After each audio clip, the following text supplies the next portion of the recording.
it's not driven from our grassroots people, our families, the survivors, the individuals that are experiencing these harms. Tonight, the communities have answers, but where is the political will to do more about missing and murdered Indigenous women? Our laws were better, that they were more just, that real justice was rendered. Calls for the return to Inuit law and how outsiders created social chaos. You know, they're stealing our identity. They're using like our Métis Nation flag, and they're calling themselves Métis Nations. And a message to the growing number of people who call themselves Eastern Métis.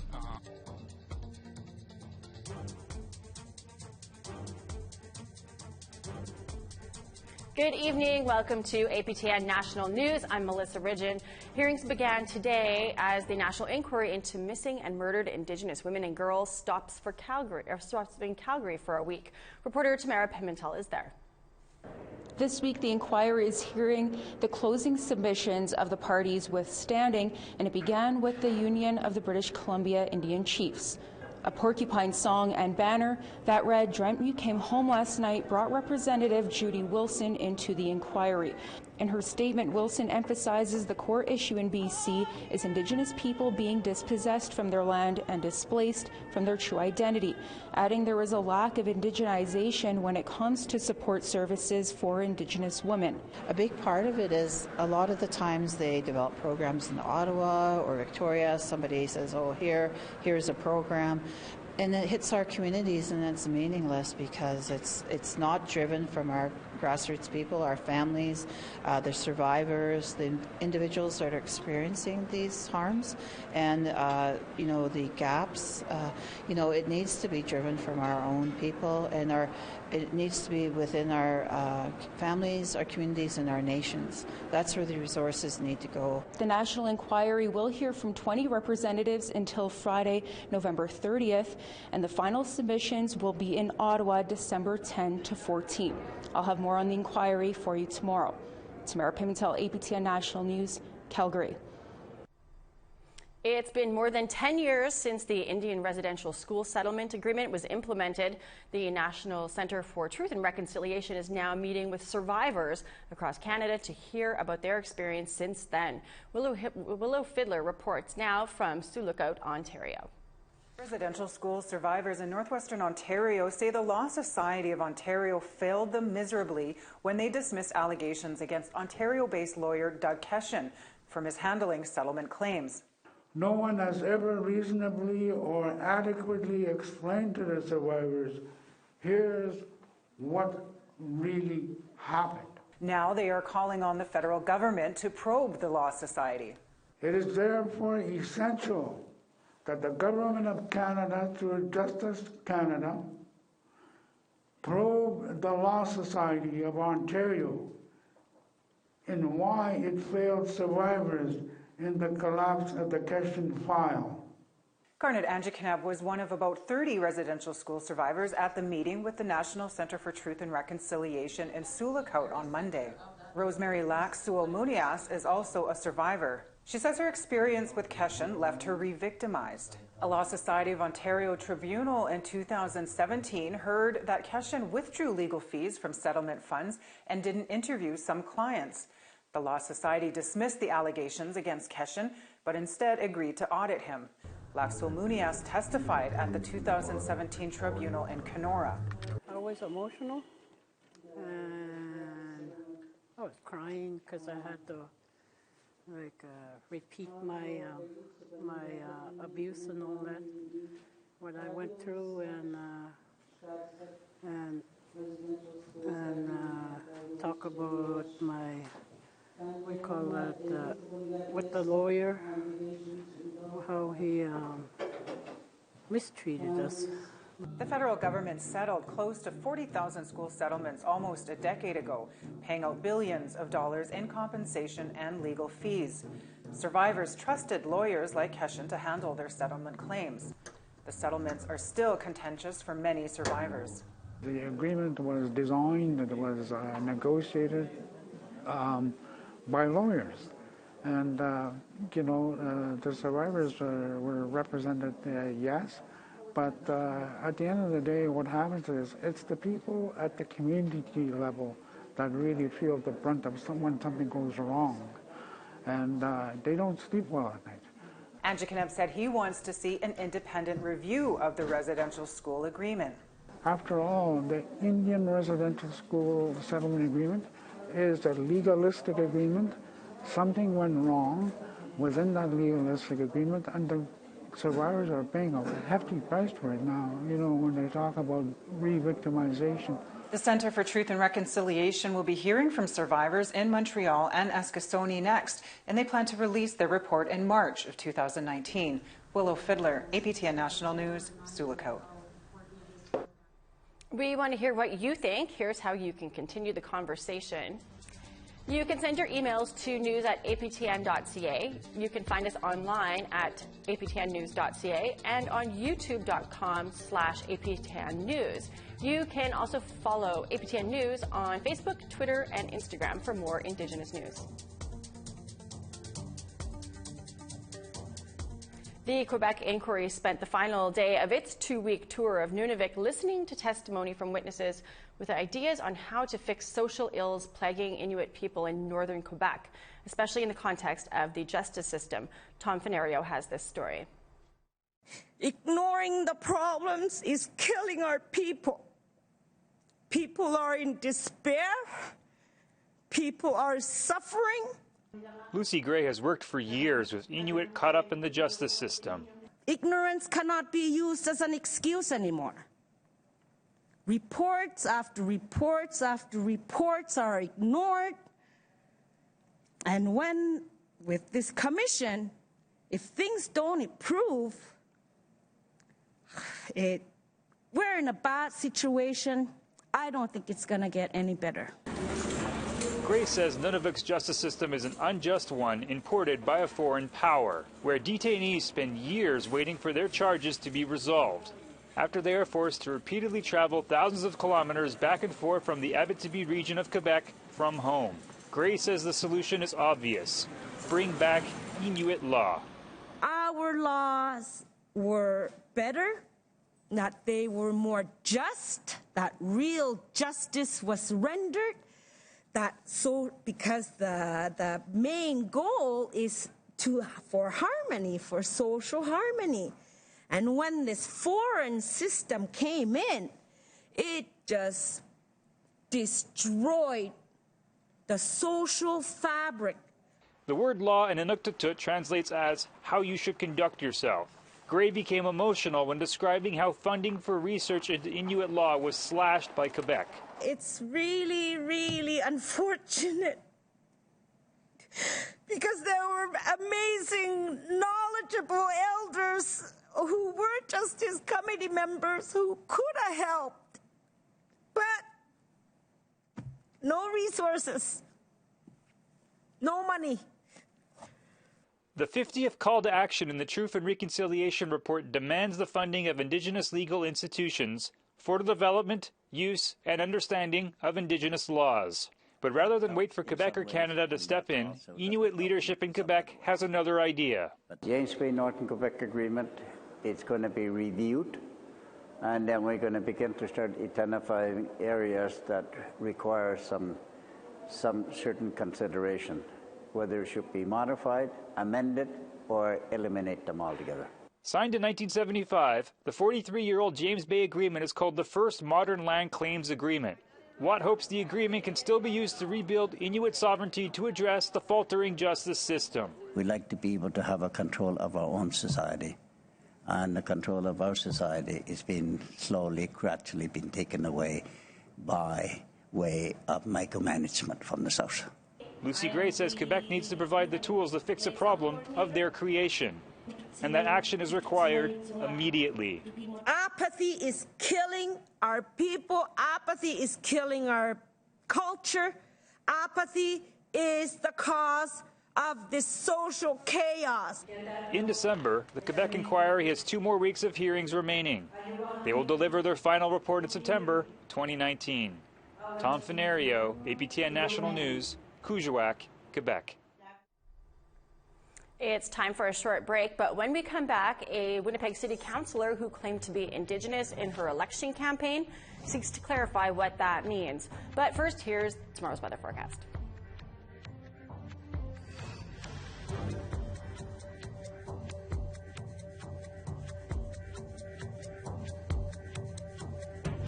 Over on the East Coast, we've got 1 and rain in Fredericton, 3 in St. John's with rain. La Grande River is -3 with snow. Nain is 2 and snowy. Lots of zeros in Quebec. We've got -1 in Chibougamau, -1 in Saguenay. 2 and rain in Peterborough and Toronto. Windsor is rainy and 1. Big Trout Lake snow, -8, -7 in snow in Thunder Bay. -17 and snow in Churchill, -13 and snow in God's Lake. Lots of sun in southern Manitoba, -9s for Barons River and Princess Harbour, -11s for Gimli and Winnipeg. 4 and sunny and Swift Current, -3 and snow in Saskatoon and Regina. -12 and sunshine in Stony Rapids, -10 with a mix of sun and cloud in La Ronge.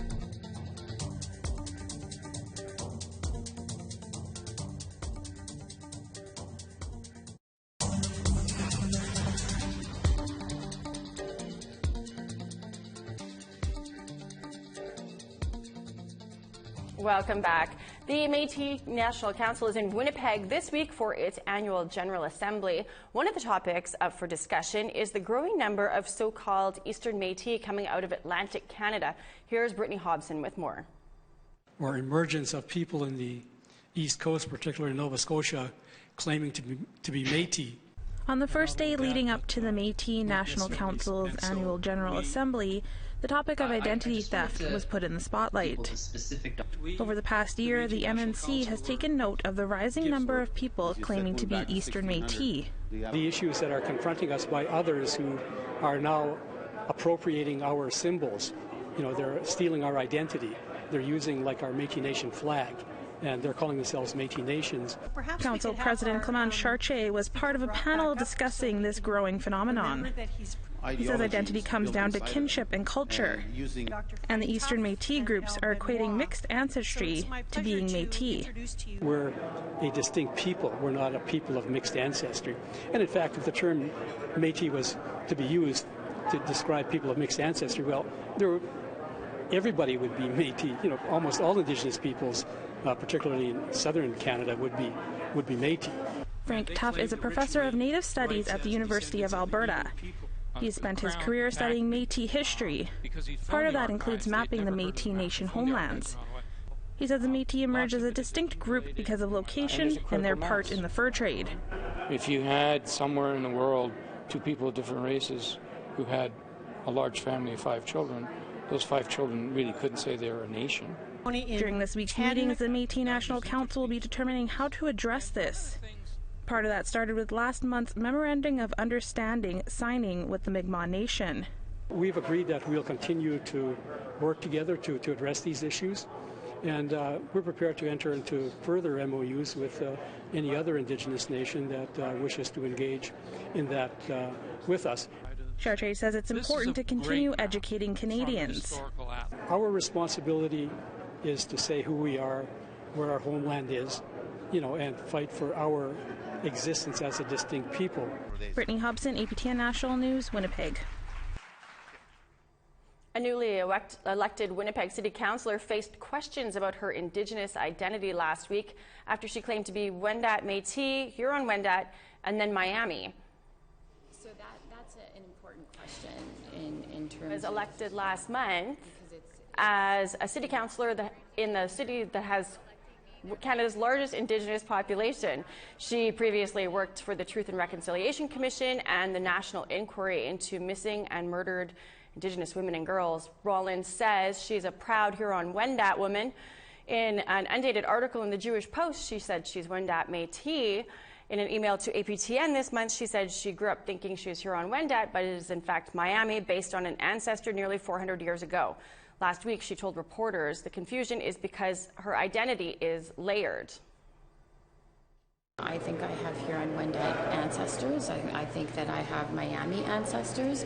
That I think I have 300 years of a tradition in the Windsor, Detroit area. That's what I'm saying. I'm also saying that I'm a Jew. I'm also saying that I'm French. The Huron-Wendat Nation told APTN they're reviewing the matter and say without a bloodline, people shouldn't say that they're Huron-Wendat. The National Energy Board is in Victoria this week to collect oral Indigenous traditional evidence as part of its new review on the Trans Mountain Pipeline expansion. 8 groups of Indigenous interveners will be presenting their arguments to the panel during 4 days of hearings. Tina House is in Victoria and joins us now. Thank you. We're here in Victoria, BC, just outside of the Delta Hotel, where right now the National Energy Board are meeting with Indigenous groups that have applied for intervener status in regards to the Trans Mountain Pipeline hearings. I'm here with Chief Ernie Cray. Chief Cray, thank you for joining us today. You're welcome. Please tell me, what capacity are you here for today? I'm here as the Indigenous chair of what we call the Aboriginal Caucus. Which is part of the larger Indigenous Advisory Monitoring Committee, which is a joint federal Indigenous community committee, which includes First Nations and the Metis. Do you think that the way that they're going about the consultation process this time is a little different than last time? I do. And there was hardly an Indigenous community in the first go-around that walked out of the room happy with what had happened. But now, following on the heels of this recent court decision at the federal court, what I see is a sincere effort to walk back the hearings about the marine area, which will be going on over the next number of weeks, and of course, in the near future, the broader consultations with Indigenous people over the project. And what's at stake here for people in BC, especially those along the ocean? Well, there are communities that are opposed to the project. You know, they have voices, they have interests, and they have a stance where this project is concerned. But on the other hand, we have many First Nations communities and the Métis along the pipeline route who have agreements with the former owner or proponent, and now with the government of Canada, and they want to derive benefits from the project should it go ahead. So there's a lot at stake. Definitely a lot at stake. And we'll be hearing more of those concerns and some of those people that are in support of this pipeline over the next 3 days. The hearings then continue in Nanaimo in early December. Back to you in studio. Thank you, Tina. The Northwest Territories has serious alcohol addiction issues, but where can people turn to sober up and get support? Our reporter Charlotte Morat-Jacobs took a tour of a new facility that is trying to help. And so the first one can hold 9. These beds are keeping people off of the streets, out of the drunk tank, and away from emergency rooms. And where was there to go to before that? The day center. During the day, we'd have people sleeping on couches or sleeping with their head on the table, or a lot of people would be outside for the most part. The new sobering center and day shelter in Yellowknife will help 27 people at a time dry out. Since opening 2 months ago, it is filled up every night. So they can put their stuff here. We do their check-ins. The new space is built with clients in mind. For Alex Reimer, it's a major upgrade from the center's old location at the Salvation Army and the arena. I just come here during the day and sometimes when I'm not working, and it sure helps out to be in a warm place. And I'm having a difficulty for myself and being homeless as well too, but it's nice to come to a place to see your friends and all in the same place and especially in the sober place. And Reimer says it's easy for people to fall through the cracks when in between work. The price of the rent and also one thing too is how to get started, right? For myself, I'm a roofer and been working, but I had a lot of injuries in me, and I've been trying so hard to work, and I'm getting at the age now too. The space acts as a resource hub for vulnerable people. Staff help book and attend appointments and get IDs for people who have gone without any. We actually have a lot of people who use our address as an address. We have a mailing box for a lot of people, so they can use that for to get their checks or used to set up their bank accounts, and then they can come and talk to someone who's actually trained in a lot of this stuff. Caitlin says they are constantly looking for new programs to offer, with talk of a managed alcohol program to kick off next year. Charlotte Moore-Jacobs, APTN National News, Yellowknife. A Tsuut'ina Nation golfer is back from the World Long Drive competition. We'll tell you how she fared after the break, but first here's the rest of tomorrow's weather forecast.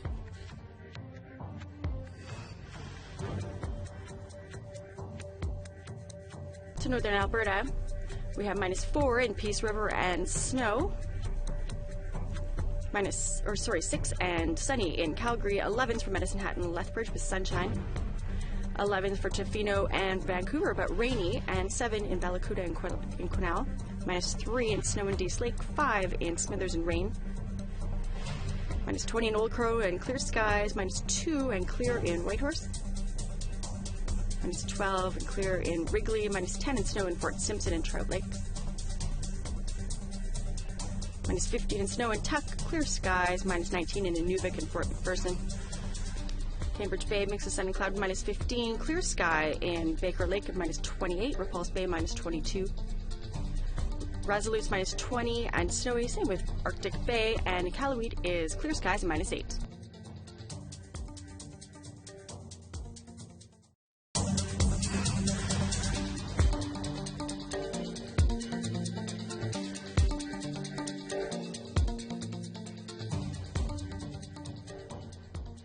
Welcome back. At least 145 whales have died after being stranded on a beach in New Zealand. The pilot whales were found over the weekend by a hiker on Stewart Island. Almost half of them were already dead. Officials say the remote location and condition of the whales made saving them an impossible task. Unfortunately, the remaining animals had to be euthanized. This is one of a series of recent whale strandings in New Zealand. At least 8 pygmy killer whales were also found stranded on the country's northern shore on the weekend.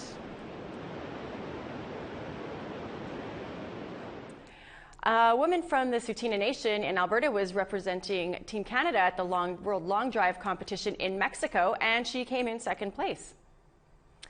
APTN met up with Irene Crowchild in September after she won the women's title in the national competition. She was the first Indigenous person to tee up and win. She is now the first Indigenous woman to bring home an international trophy. If someone told me like a year and a half ago what I'd do, I'd be like, no way, you're crazy. Like this is my first year, and it's taken me to Ontario. It's taken me to Mexico. Just for wanting to swing a club and to see how far I'll go. That's all I wanted to do, was just swing a club.